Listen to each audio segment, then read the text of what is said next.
Now students, in this video I am going to discuss some questions from your NCERT book. In my previous two videos I have given about the introduction about axioms and postulates. So we will discuss these questions based on those axioms and postulates. So see the fourth question of NCERT, exercise 5.1. If a point C lies between 2 points A and B such that AC is equals to BC, prove that AC is equals to half BC. So given we can write, given is AC is equals to BC, and to prove is AC is equals to half BC. It will be AB. Please correct it. It will be your AB. So see the question. Point C lies between the point A and B. Suppose this is your line AB. In between lies the point C. So how to start? See, a given part is AC is equals to BC. Given part here is AC is equals to BC. Now we have read about the axiom number 5. Axiom number 5 states that equals are added. Equals are added in the equal. Both are equal. We add one equal value. Suppose we add here AC both.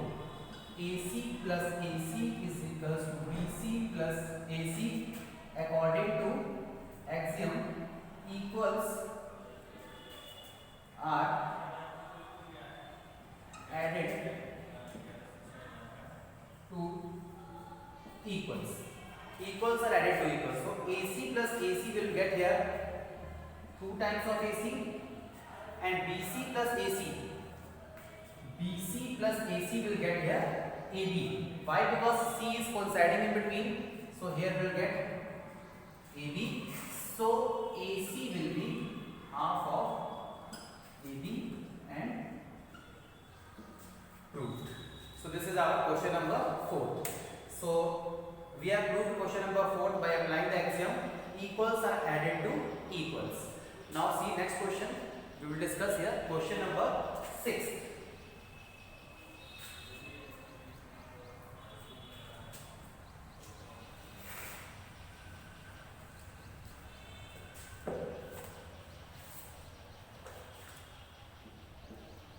Question number 6 here. It is said that in the figure, this is the figure. This is point A, point B, point C. This is the point D. Given that here it is given AC is equals to BD, and to prove AB is equal to CD.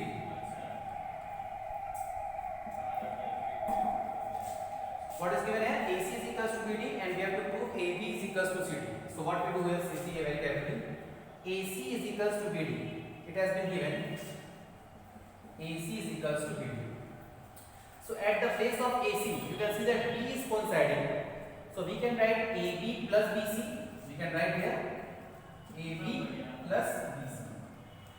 And BD, in the case of BD, the C is coinciding. So we can write BC plus CD.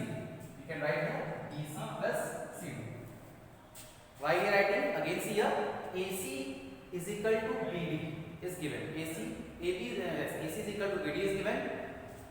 So B is coinciding here. So we can write AB plus BC. This side C is coinciding. So we write here BC plus CD. Now both the sides BC and BC can be cancelled. So left here AB is equals to CD, and this we have to.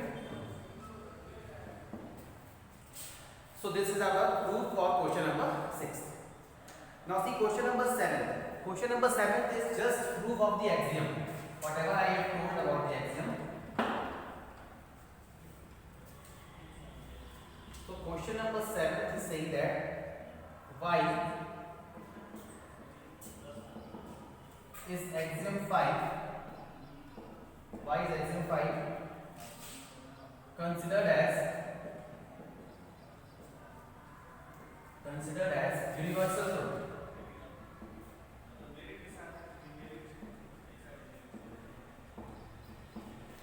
why axiom 5 is considered as universal? So our axiom 5 is what? Axiom 5 is whole is always greater than a part. Whole is always greater than the part. So whole is always greater than the part. It means that whatever value is whole, it will always be greater than the part of that whole value. I have taken an example. This is a shape, and I have cut some part of this. I have cut some part outside. So this part is a part of this whole value. So we can say that whole is always greater than a part. It means that part is always included inside the whole. One example I have given, that this is the earth. So in earth is included inside the universe. Inside the universe you will find various types of planets, stars, moons. So everything is considered inside the universe. So universe is a whole value and earth is a part of that universe. So we can say that whole is always greater than the part. This is 100% true. Now see next question, that is based from exercise 5.2.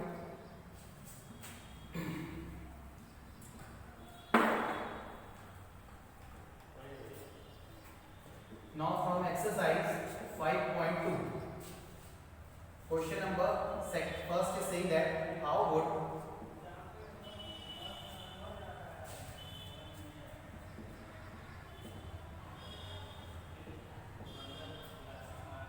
you rewrite Euclid's fifth postulate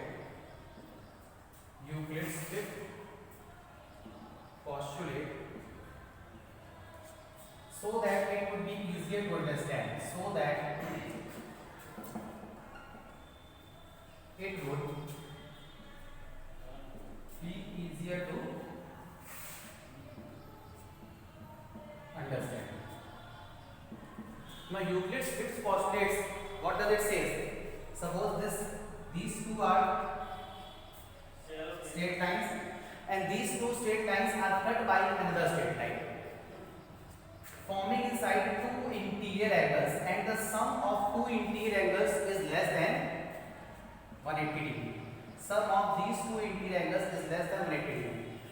So these two straight lines, that will be AB and CD, these two straight lines will meet at a point, meet at that side of the line where the sum of these two angles are less than 180 degree. It means that when you are going to produce line AB and when you are going to produce line CD, so it will coincide at that side where angles 1 and angle 2 is less than 180 degree. So we can write that Euclid's fifth postulate states that whenever two lines is cut by a third line, so the lines are going to meet at that side of the point where the sum of interior angles are less than 180 degree. So this is our postulate number 5. Now next question, see question number 2 from this.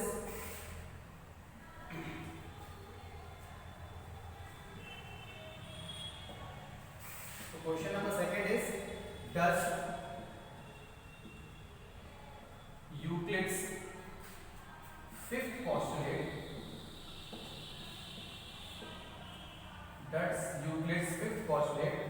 imply the existence of parallel lines? Explain. So Euclid's fifth postulate states, this question is saying that does Euclid's fifth postulate imply the existence of parallel lines? Now, fifth postulate says that the lines are going to meet at that side where the sum of interior angles are less than 180 degree. But suppose on both the sides the angles are equal to 180 degree. On both the sides the angles are equal to 180 degree. So in this case the line will never meet. and when the line will never meet, so that line will be your parallel line. So we can say that yes, Euclid's fifth postulate imply the existence of parallel line. Again listen why, because suppose on both the side of this third line, that is transversal, the angle is equal to 180 degree. So on both the sides, if angle is equal to 180 degree, so in that case the lines will never intersect, and when the lines are never intersect, so we can say that the lines will be parallel. So these are the questions based from your NCERT book, and now the chapter is over. So in my next video I will come with our next chapter. Thank you.